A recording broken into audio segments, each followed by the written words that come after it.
We're coming to you again today, reading through the Psalms day by day, looking at Together with God through the Psalms, 90 days of devotions from our daily bread.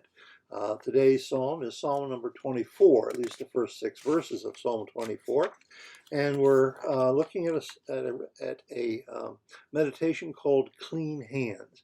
I think you'll find that this meditation is especially relevant for these days. It is by Bill Crowder.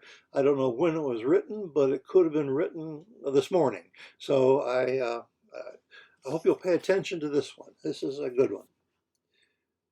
Let me read Psalm 24 to you. The earth is the Lord's and the fullness thereof, the world of those who dwell therein. For he has founded it upon the seas and established it upon the rivers. Who shall ascend the hill of the Lord, and who shall stand in his holy place? He who has clean hands and a pure heart, who does not lift up his soul to what is false, who does not swear deceitfully.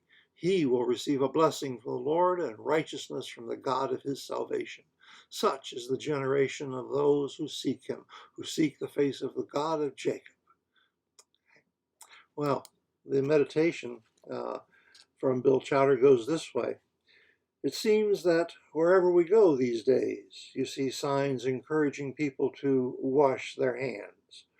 With the constant threat of germs and viruses spreading disease throughout the general public, health officials continually remind us that unwashed hands form the single greatest agent for the spread of germs. So, in addition to the signs calling for vigilant hand washing, public places will often provide hand sanitizers to help take care of germs and bacteria. Sound familiar? David also spoke of the importance of clean hands, but for a dramatically different reason. He said that clean hands are one key to being able to enter into God's presence. Who may ascend the mountain of the Lord? Who may stand in his holy place, he asked. The answer, the one who has clean hands and a pure heart, it says in verses 3 and 4. Here, clean hands is not a reference to personal hygiene, but a metaphor for our spiritual condition, being cleansed from sin. It speaks of a life committed to what is right and godly, enabling us to stand blameless before our Lord in the privilege of worship.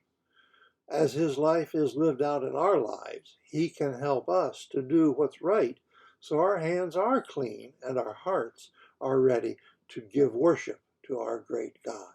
Yeah, clean hands. Yeah, we do clean our hands, and that's the physical hygiene that we think of so especially these days.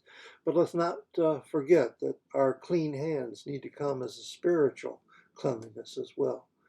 Living the right way, doing what God calls us to do, admitting our errors when we have them, and immediately amending our lives to avoid them.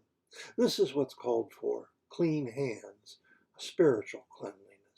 Let's look forward to that as we go through these days. He concludes, the road to worship begins with gratefulness for the cleansing of God. Be grateful this day for God's cleanliness. We thank you, and I hope to see you again.